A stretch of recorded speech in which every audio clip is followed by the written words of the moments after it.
Xin chào quý vị các bạn, hôm nay di động cao cấp.vn giới thiệu các bạn video sửa chữa mở máy Samsung Galaxy S3 mini. Đây là Samsung Galaxy S3 mini, một trong những mẫu điện thoại thành công của Samsung. Đó là phiên bản con của Samsung Galaxy S3.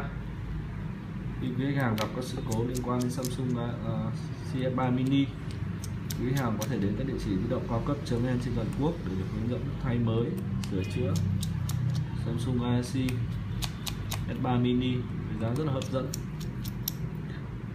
100% linh kiện chính hãng. Mọi thông tin thắc mắc về sản phẩm, quý khách vui lòng liên hệ đường dây nóng 04 66 750 9999. Mọi thắc mắc của khách hàng về Samsung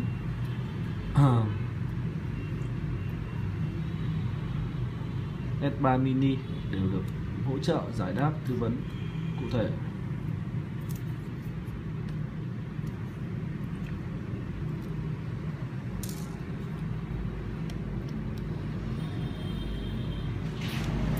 Anh cho em xin lại em máy thôi.